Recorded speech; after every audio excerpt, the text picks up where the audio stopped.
Alright, Assalamualaikum warahmatullahi wabarakatuh. It's me again, Muhammad Gifari. Now we are in chapter 6, reading Alice in Wonderland.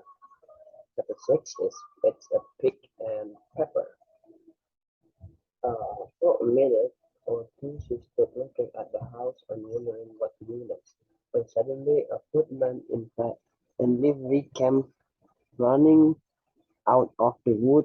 She considered him to be footman because he was a livery, otherwise, judging by his head only, she would have called him a fish and rapidly looked at the door with his knuckles. It was opened by another footman in livery.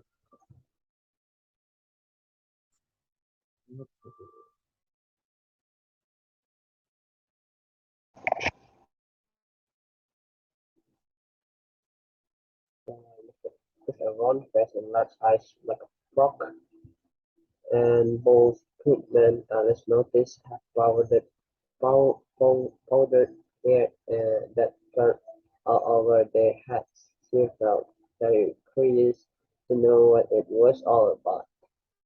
Crept a little way out of the door to listen. The fish footman began by producing from under his arm a great letter. Hearing as large as himself, and this he handed over to others, saying in a solemn tone, "For the Duchess, an invitation from the Queen to play croquet." Croquet, the frog footman repeated in the same solemn tone, only changing the order of the words a little. "From the Queen, an invitation for the Duchess to play croquet."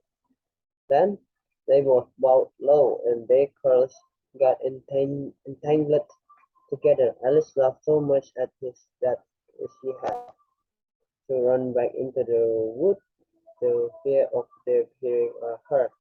And when she next peeped out of the fish, footman was gone, and the other was sitting on the ground looking the door, staring into the sky.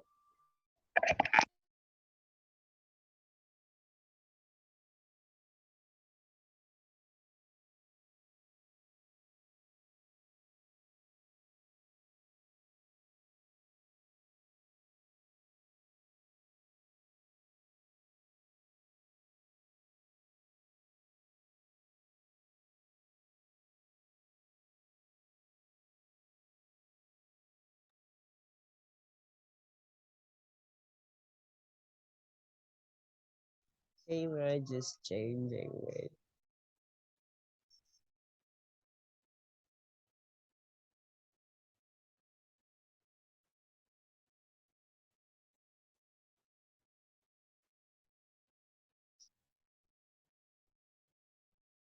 Hmm.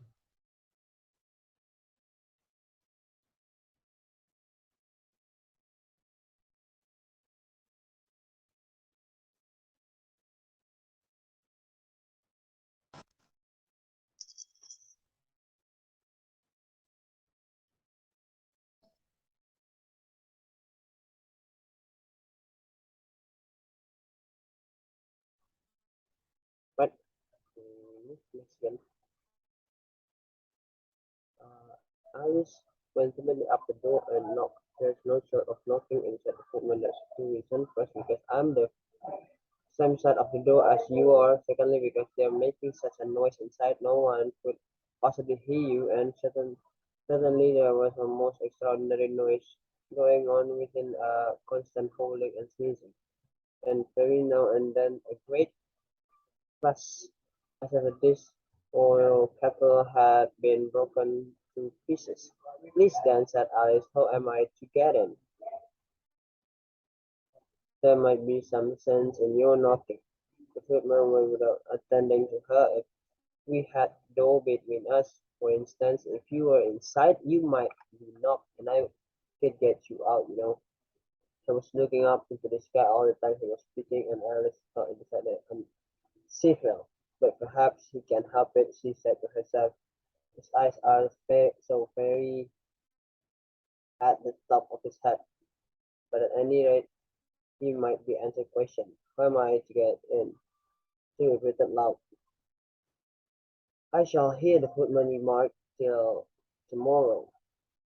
At this moment, the door of house opened and Yes, okay.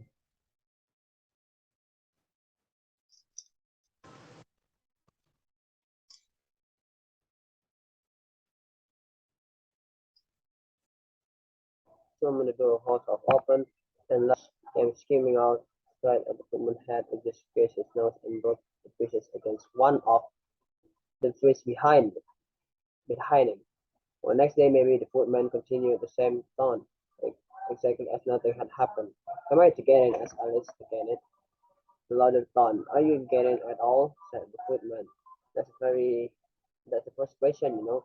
There was no doubt, and Alice did not like to be told so. It's really dreadful, she muttered to herself the way all the creature argued. It's enough to drive one crazy. And the footman seemed to take his good opportunity for repeating his remark with variations. I shall sit here, she said, and on my way off for days and days. What am I to do? Said Alice.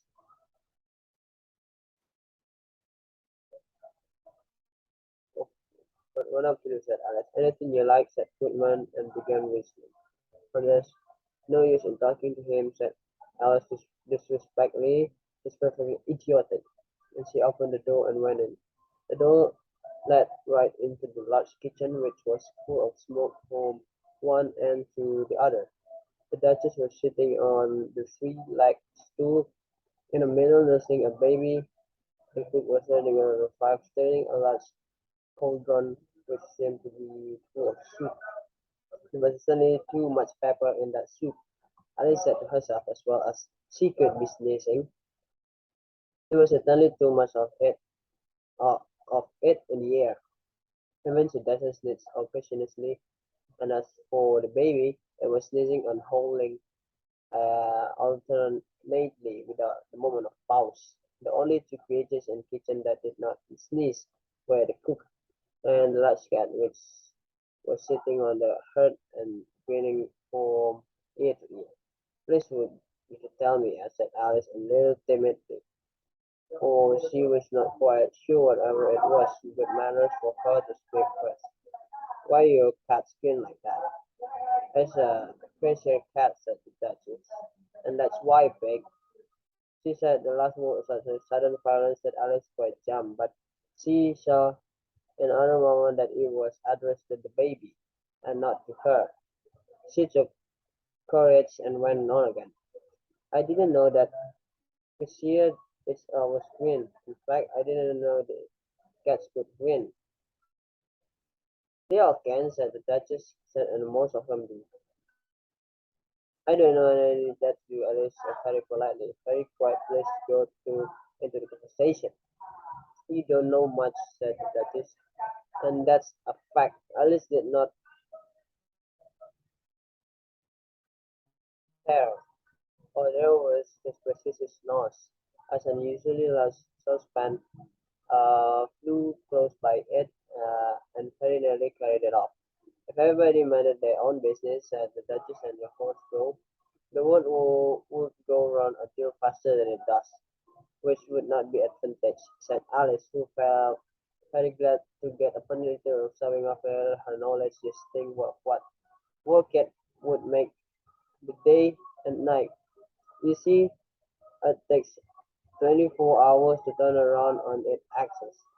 Telling of axis, said the Duchess, top of her head. Alice glanced rather anxiously at the cook to see if she meant to take the hint, but the cook was busily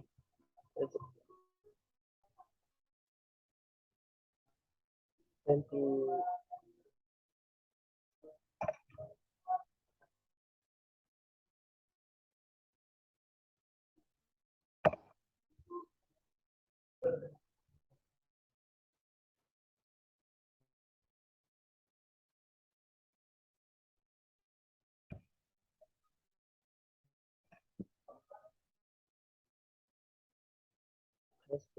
Oh, don't bother me, said the Duchess.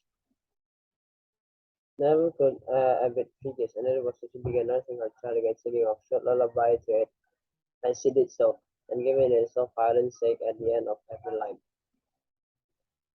While the Duchess sang the second verse of the song, she kept tossing the baby violin up and down, and so and Alice could hardly hear the sound.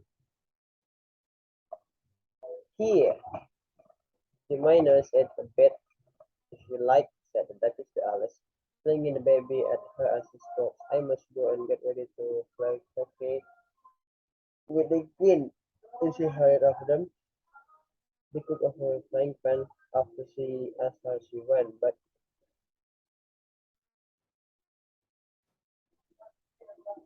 Alice is beginning to think to herself, now what am I to do with the creature when I get it home?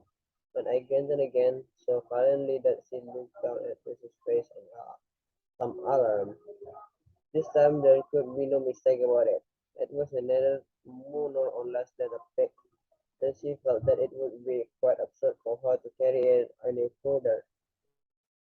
So she set the little creature down and felt quite relieved to see it trot away quietly into the wood. If it had grown up, she said to herself, it would have made the dreadful ugly child, but it makes rather a handsome pig.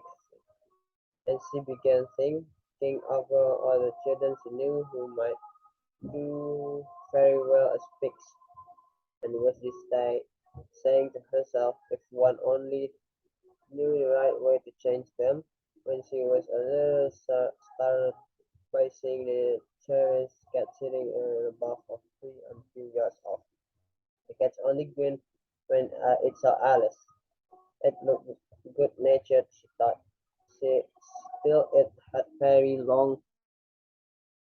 She felt ought to get respect. Uh, plus, the shepherds began running not all know whether was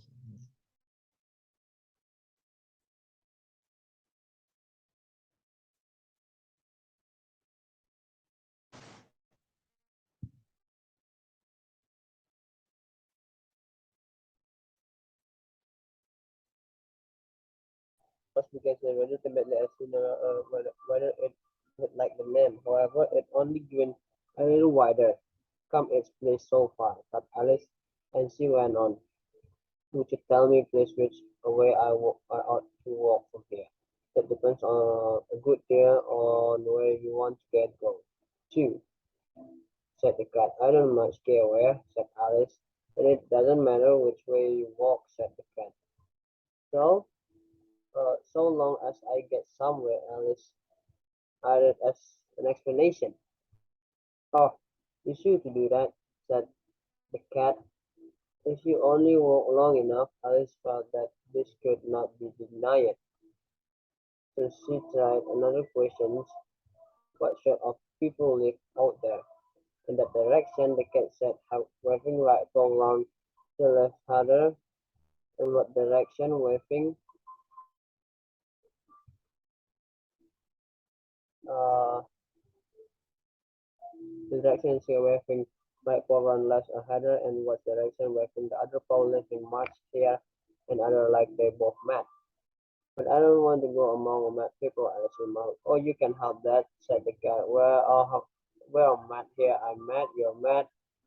What do you know I'm mad, said Alice. You must be, said the cat, or you would have come here. Alice didn't think that proved it at all. However, she went on, and how do you know that you're mad? To begin with, said the cat, a dog not mad, your granddad, I suppose so, said Alice. Well then, the cat went on, the sea dog grows when it's angry, it wags its tail when it's pleased. Now I grow when I'm pleased, and wag my tail when I'm angry, therefore I'm a mad. I I call it purring, not growling, said Alice. Call it what you like, said the cat. Do you play croquet with Queen today? I shouldn't like it very much, said Alice, but I haven't been invited yet. Will she me there, said the cat and vanished. Alice not much surprised at this, getting so used to queer things happening. While she was looking at the place where it had been, it suddenly appeared again. By the by, what became of the baby, said the cat. I'd nearly forgotten to ask. It turned up to a pig, Alice answered very quietly, just as if the cat had come back in a natural way. I thought it would, said the cat, and vanished again. Alice waited a little, half expecting to see it again. But it did not appear, and after a minute or two looked at the direction which the march here was said to live. I've seen hares before, she said to herself. The march hare will be most interesting. Test, test, test, test. I've seen hatters before, said Asif. The march, and perhaps as if the May won't be raving at not least so much so. It was March. As she said, she looked up and there was a cat again sitting on the branch of tree. Did you say pig or pig? Said the cat. I said pig, replied Alice. And I wish you wouldn't keep appearing and fancying so suddenly you make one quite giddily. All right, said the cat. And this time it vanished quite slowly, beginning with the end of the tail and ending with the grin, which remained some time after the rest of it had gone. Well, I've often seen a cat without a grin, thought Alice, but a grin without a cat, that must be the prettiest thing I've ever saw in my life. She had not gone much few farther before she came in sight of house and much here. Hair. She thought it must be right mouse because the timbers were shaped like ears and the roof was stretched with fur. It was so large a house that she did not like to go near till she had neighbor some more of left hand with a mushroom and raised herself to about 2 feet high. Even uh, the walk up towards and rather timidly said to herself, suppose it should be raving mad after all. I almost wish I'd gone to see the Hatter instead. So that's all about chapter 6. Thank you so much for watching. We'll meet in another video reading chapter 7, a Mad Tea Party. Thank you so much. Assalamualaikum warahmatullahi wabarakatuh.